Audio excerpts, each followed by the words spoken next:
Good morning. My name is Amelia Lee on this Friday, January 24th, and the date is 5:30. It's time now to check on in with meteorologist Megan Dusmall for a look at the forecast this morning. It's been a bit cold, Megan, but it seems to be warming up right now. I know I didn't feel like I was going to suffer dearly for not having gloves this morning.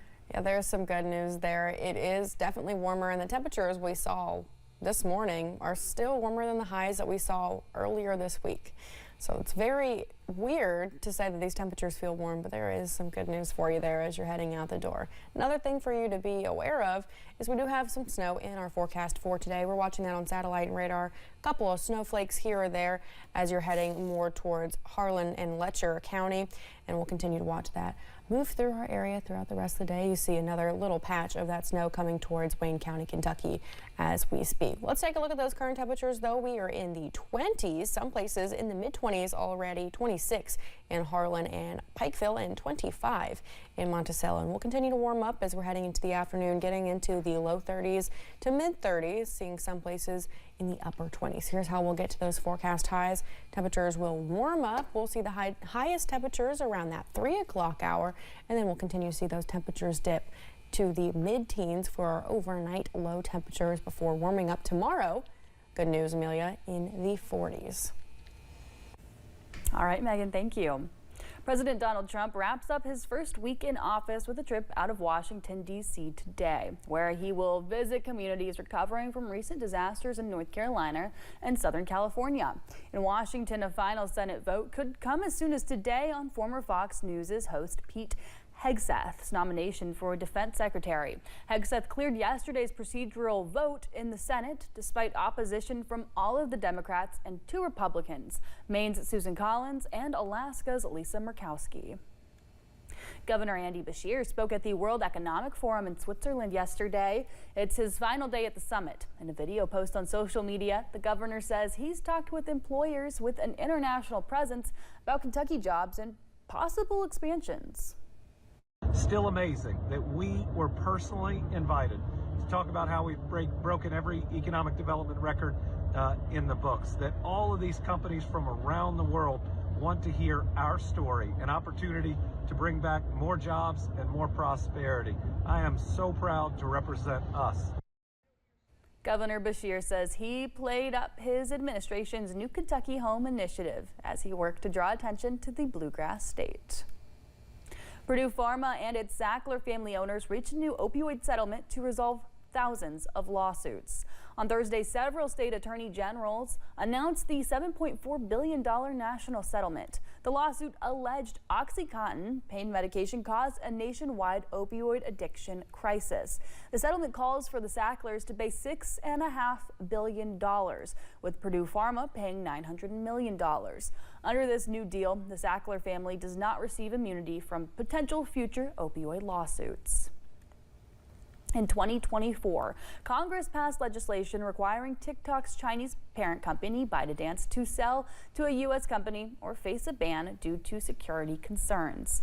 After now former President Biden signed it into law, the Supreme Court upheld the decision, setting a January 19th, 2025 deadline. On January 18th, TikTok went dark in the U.S., leaving millions without access.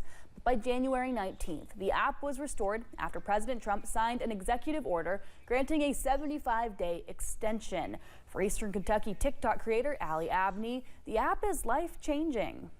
It was just absolutely devastating, to know that millions of people were going to be losing their income. Me specifically, you know, my family was going to take a big hit from that because I do have other outlets. I do own my own business and stuff, but TikTok is my main source of income. It puts food on my table. It pays my bills. I really don't know what we would have or would do, you know, if the ban does go through. With more than 170 million U.S. users, TikTok's future remains uncertain as debates over national security and free speech continue. A Kentucky lawmaker is introducing a bill to require all school districts in the state to adopt a policy affecting student cell phone usage. Representative Josh Bray from Mount Vernon filed House Bill 208. Under the bill, schools would have to adopt a policy prohibiting the use of cell phones during instructional time. besides emergency situations. Bray says cell phone usage not only causes classroom distractions, but also a decline in students' mental health. A nationwide dentist shortage is hurting eastern Kentucky and other rural areas. WYMT's McKinley Calandrino talked to a dentist in London who is impacted by this lack of providers. The nationwide shortage of dentists has impacted areas in rural eastern Kentucky. Dentists in these areas are struggling to keep up with the amount of patients who need care. Dentist and owner of Farmer Pediatric Dentistry in Hazard and London says, in his opinion, the lack of providers is astronomical. The wait could lead to extensive damage in oral care. A tooth that, for instance, could have been treated with a filling today, in 3 or 4 months, that tooth now may need a crown or even to be extracted.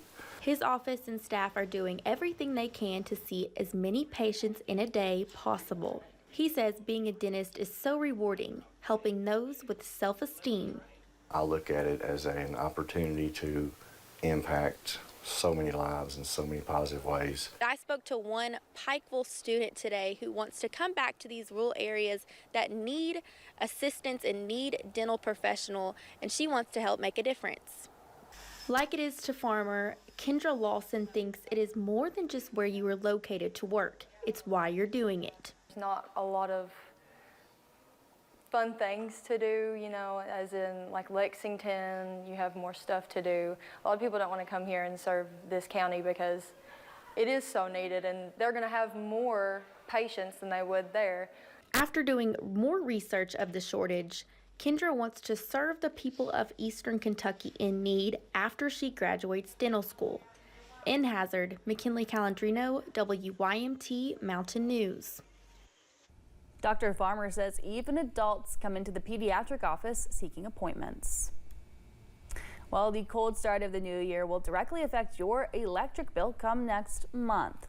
Low temperatures may make heating your home more difficult this year than in years past. Daniel Lowry with Kentucky Utilities says this week set an all-time record high in energy demand for the company. He says you are probably going to pay more than usual because you simply used more electricity to keep your home warmer. Weather, it's really the #1 factor, that and your energy use behind your electric bill. Lowry says if you are curious about how much energy you used this month, you can look at your usage. But if you do not want to do that much work, he says when you get your bill, it will have a readout with a graph on there that shows just how much energy you used this month compared to previous ones. In Whitley County, a man pleaded not guilty to murder. Brian Randall appeared in court last week. According to police, Randall and Richard Cox got into a fight over dogs. Police later found Cox near a dumpster. Randall remains in the Whitley County Detention Center on a $1 million bond. A pretrial hearing was scheduled for Monday at 9 in the morning. Kentucky State Police are investigating a shooting in Pike County. It happened in the Huddy area when troopers arrived at the Forest Trace Apartments. They discovered that Carson Jones shot Chad Hurley. Hurley was taken to a hospital for non-life-threatening injuries. Jones is facing several charges, including assault. Police arrested an attorney in Williamsburg after they say he reportedly failed a preliminary breath test. James Wren II was charged with public intoxication. In a arrest citation, the Whitley County Sheriff says Wren appeared to be falling asleep in Whitley County District Court. Other attorneys say Wren smelled of alcohol. Wren reportedly told police he had a glass of wine yesterday morning after drinking on Wednesday night. A new initiative in Frankfort is trying to raise awareness about human trafficking in Kentucky. Secretary of State Michael Adams launched the initiative by working with business owners and human trafficking survivor resource and training experts. The new effort will give businesses a specialized packet to help train employees to recognize the signs of domestic abuse and human trafficking. Yesterday, a vigil was hosted for a man who was shot and killed by London police. People are coming together to remember Doug Harless. Candles will be provided at the vigil, but family members of Harless told one of the organizers of the event that people can bring flowers to leave if they choose so. The vigil started at 6:30.